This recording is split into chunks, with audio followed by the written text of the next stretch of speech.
where did that grenade come from that killed me? Did you see how that, like, I did that barrel roll and then hit 2 guys and it all blew up? And wow, that was awesome. He just got sniped and then cartwheeled over the side and then got run over by a warthog. We flipped 6 times in the air, landed it, and kept going.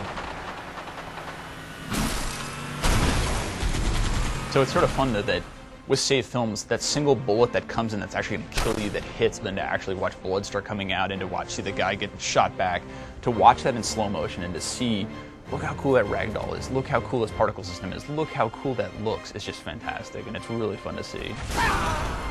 People can't make things up now. They can't lie about what happened in the game last night. They can't exaggerate.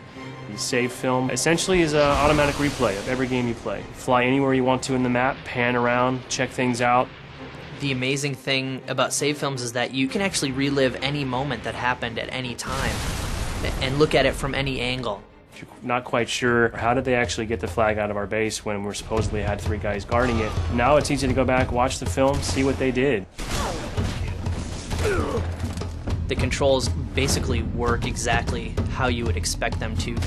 It's so simple conceptually, but making it a reality, it took years. Your first person, if you click the right stick, it shows you what that person was looking at from third person.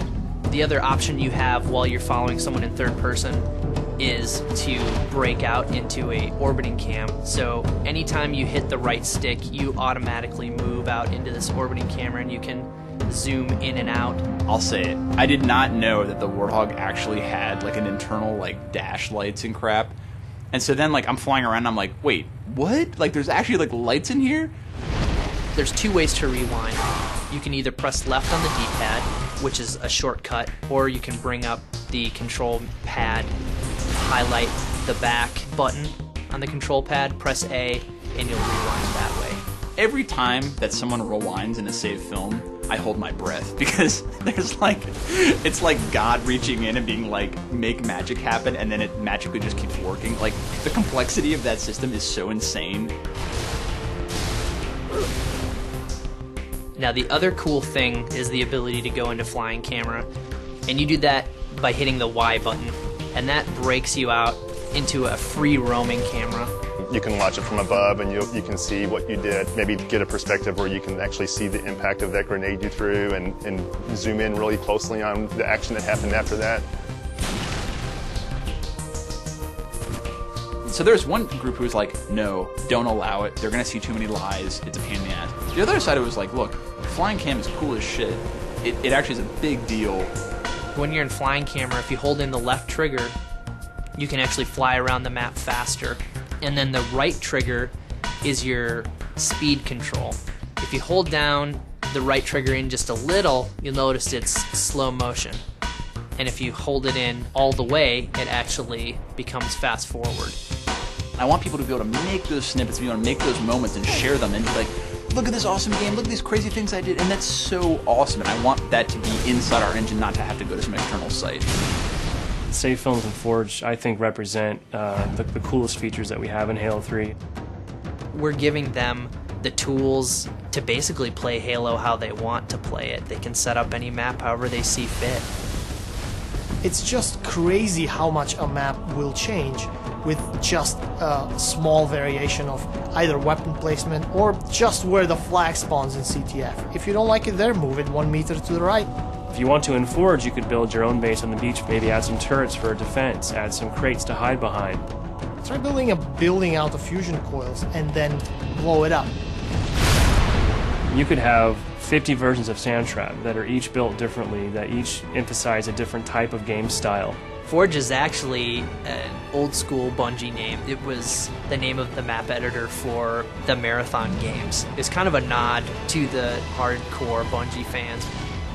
One of the guys on your team is this partially omnipotent little monitor flying around, dropping weapons for you and holding crates to block enemy fire, picking up your Scorpion and carrying you to the other side of the map. It's like the hand of God that has come and picked up this large vehicle and started slinging it around right in front of this guy's face.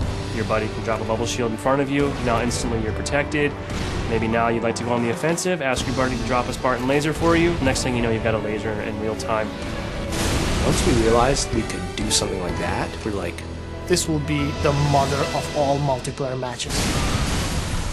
You can manipulate everything on the map. It's not just weapons and grenades and vehicles. It's spawning. It's where the flag sits. It's where the turret sits. It's every single object in the level.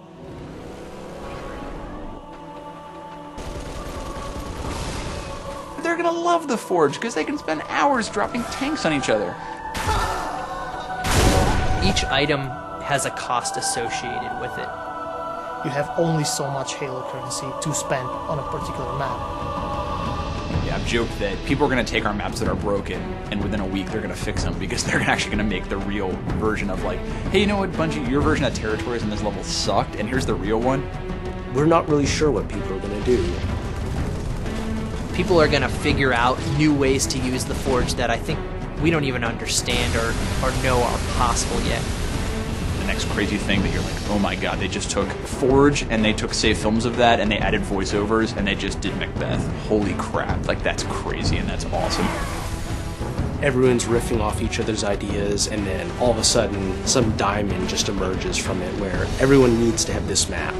Oh, this is so cool. I can't believe we're actually letting people do this. This is the stuff that's going to keep people playing for years on end, that's going to make a billion hours get logged on Xbox Live. This is the thing that is going to really set our game apart from the rest, I think.